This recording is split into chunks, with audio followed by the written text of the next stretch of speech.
Railway platform पर सुबह की हल्की ठंड थी। सैनिक अमन अपने बैग के पास खड़ा था। ट्रेन अभी अभी रुकी थी, लेकिन उसका दिल अब भी चल रहा था। प्लेटफॉर्म पर लोग अपनों से मिल रहे थे और अमन चुपचाप इस भीड़ का हिस्सा बना खड़ा था। स्टेशन से बाहर निकलते ही उसने गहरी सांस ली। वर्दी पर जमी धूल अब घर की मिट्टी से मिलने वाली थी। एक पुरानी बस उसे उसके गांव की ओर ले जा रही थी। बस जैसे जैसे आगे बढ़ती गई, शहर पीछे छूटता गया। खेत, कच्ची सड़कें और पीपल के पेड़ फिर से पहचान में आने लगे। अमन की आंखों में घर की तस्वीरें उभरने लगी। गांव के मोड़ पर उतरकर वह पैदल चलने लगा। रास्ता वही था, लेकिन चलने वाला बदल चुका था। हर कदम के साथ यादें और जिम्मेदारियां दोनों साथ चल रही थीं। कच्ची सड़क पर आगे बढ़ते हुए उसे किसी की आवाज सुनाई दी। अमन वह रुका। सामने उसका बचपन का दोस्त रमेश खड़ा था। दोनों कुछ पल बस एक दूसरे को देखते रहे, फिर बिना कुछ कहे गले लग गए। सड़क शांत थी, लेकिन उस पल में बहुत कुछ बोल दिया गया था। रमेश ने मुस्कुराकर कहा, सीधी सीमा से सड़क तक आ गया तू। अमन ने जवाब दिया, हाँ दोस्त, आज रास्ता लंबा नहीं लगा। दोनों साथ साथ गांव की ओर चल पड़े। सूरज धीरे धीरे ऊपर चढ़ रहा था। अमन जानता था यह छुट्टी छोटी है, लेकिन ये रास्ता उसे फिर से इंसान बना रहा है।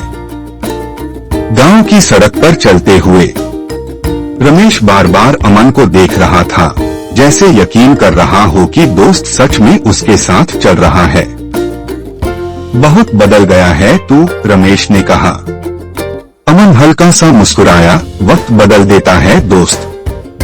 रास्ते में एक नीम का पेड़ आया। वही पेड़ जिसकी छाया में कभी दोनों स्कूल से भागकर बैठे थे। रमेश बोला, याद है यहाँ कितनी बातें करते थे। अमन ने पेड़ को देखा, हाँ, तब जिंदगी आसान लगती थी। थोड़ा आगे बढ़े तो दो और दोस्त मिल गए। सब रुक गए। कोई जोर से नहीं बोला, बस आंखों में सवाल थे, कैसा होता है वहाँ, कैसे जीता है तू। एक दोस्त ने धीरे से पूछा, डर नहीं लगता। अमन कुछ पल चुप रहा, फिर बोला, लगता है, लेकिन डर के आगे देश खड़ा होता है। सड़क पर खामोशी छा गई। चलते चलते हंसी लौट आई। पुराने किस्से, पुरानी शरारतें। अमन भी हंसा, लेकिन उसके अंदर कुछ अब भी भारी था। गांव के पास पहुंचकर अमन रुक गया। बस यहीं तक, उसने कहा। दोस्त समझ गए, घर पास है और भावनाएं और पास। अमन जैसे ही घर के दरवाजे के सामने पहुंचा, अंदर से हंसी की आवाज आई। वह एक पल के लिए रुक गया। यह आवाज उसे बहुत याद थी। दरवाजा खुला हुआ था। अमन ने अंदर कदम रखा। आंगन में मां बैठी थी और पास ही पड़ोस की बच्ची कुछ कहकर हंस रही थी। मां की नजर अचानक दरवाजे पर पड़ी।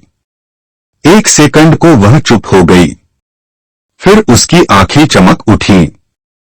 अमन मां की आवाज में हैरानी और खुशी दोनों थीं। वह जल्दी से उठी और उसकी तरफ बढ़ी। मां ने उसे गले लगा लिया। इस बार आंसू नहीं थे, सिर्फ मुस्कान थी।